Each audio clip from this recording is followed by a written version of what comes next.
টাকা না দেওয়ায় মাঝ রাস্তায় নামিয়ে দেওয়া হলো প্রসূতি মহিলা ও তার 2 দিনের সদ্যজাতকে। অভিযুক্ত সরকারি হাসপাতালের অ্যাম্বুলেন্স চালক। মালদার চাঁচলের ঘটনা।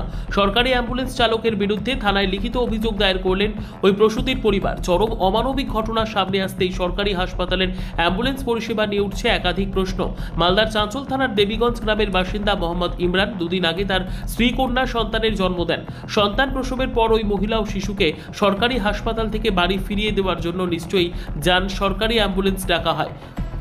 অভিযোগ, ওই সরকারি অ্যাম্বুলেন্সের চালক তাদের কাছ থেকে প্রথমে 500 টাকা দাবি করে। পরিবার তাকে 200 টাকা দেওয়ার কথা বলে। এরপরই অর্ধেক রাস্তা নিয়ে যাওয়ার পরে ওই অ্যাম্বুলেন্স চালক প্রসূতি ও তার কোলের সদ্যজাত সন্তানকে গাড়ি থেকে নামিয়ে দেয় বলে অভিযোগ।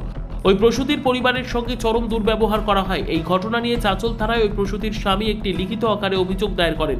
অন্যদিকে টাকা চাওয়ার অভিযোগ অস্বীকার করেছেন অ্যাম্বুলেন্স চালক দুলাল সরকার। তিনি বলেন, সম্পূর্ণটাই মিথ্যে, আমি কোনো টাকা দাবি করিনি। দেখেন, প্রথম দিকে তো ছুটি হলো, ছুটি হওয়ার পর কি না ওখানে অ্যাম্বুলেন্স ওখানে গেলাম, ওখানে যেয়ে করলাম, গাড়ি বের করলো, গাড়ি বের করে এবার সবাই মিলে চললাম। এবার সবাই মিলে চড়ার পর তারপরে গাড়ি স্টার্ট করলো। স্টার্ট করার পর বলছে যে বলে এবার টাকা লাগবে বলে। আমি কত বলছে 200 টাকা দাও। বলছে 200 টাকা কিসের? বলে মিষ্টি কেন? ঠিক আছে, সবাই দিচ্ছে, আমাদেরকেও দিতে হবে। ও ঠিক আছে বলছে চলো ওখানে বাড়িতে, চলো ওখানে বাড়িতে যেয়ে টাকাটা দিব। বলছে না বেলে, গাড়ি বেলে এক পা বেলে এখান থেকে বেলে যাবে না, টাকাটা না দিলে বেলে। গাড়ি সঙ্গে সঙ্গে বন্ধ করে দিল। বন্ধ করে দেওয়ার পর বলছে টাকা দাও, নাহলে বেলে গাড়ি যাবে না। তারপরে যখন দেখি ফ্যামিলি আছে, বাচ্চা আছে, অসুস্থ আছে, দিতে হবে। লাস্টে সঙ্গে সঙ্গে টাকাটা বের করে দিলাম। যে তারপর তো অন্য রুট দিয়ে নিয়ে চলে যাচ্ছে। তারা বলছে দাদা কথা তো হয়েছিল শীতলপুর দিয়ে নিয়ে যাওয়ার, গৌরিয়া, তো আপনি এদিক দিয়ে নিয়ে যাচ্ছেন কেন? তারপরে বলছে না বেলে তোমার কথা হিসাবে বেলে আমি বেলে চলবো না বেলে, তোমার কথা হিসাবে বেলে আমাকে বেলে চলতে হবে না, আমার যেটা মালিক বলেছে সেটাই বেলে আমি শুনবো বেলে। কত টাকা চেয়েছিল আপনার কাছ থেকে? আমার প্রথমে তো 200 টাকা চেয়েছে, তারপরে বলছে যে এদিক দিয়ে যাবো না ওদিক দিয়ে যাবো, তো ওদিক দিয়ে গেলে বেলে আরও বেলে 500 টাকা বেলে লাগবে বেলে। কিন্তু ওরা তো টাকা নিতে পারে না, টাকা নিতে পারে না, ওটা সরকারি পরিষেবা, ওদেরকে কিলোমিটার হিসাবে টাকা দেয়।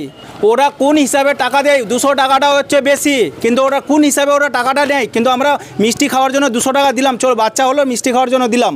তারপরেও আপনাদের সঙ্গে এইভাবে দুর্ব্যবহার। বলছে গাড়ি থেকে নামিয়ে দিল, গাড়ি থেকে বাচ্চা আছে, 3টা মেয়ে মানুষ আছে, 3টা মেয়ে মানুষকে নামিয়ে দিল। বলছে সব কিছু জিনিসপত্র নামাম না বেলে ধাক্কা মেরে বেলে বের করে দিব বেলে। গাড়ির নাম্বার আছে। গাড়ির নাম্বার কি আছে? হ্যাঁ, গাড়ির নাম্বারটা দাঁড়ান বের করছি। গাড়ির নাম্বারটা আছে WB73B4817।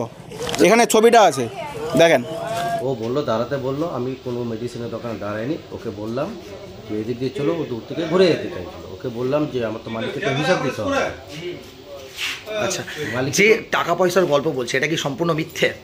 হ্যাঁ, এটা আপনি কোনো টাকা পয়সা চাননি? ঠিক।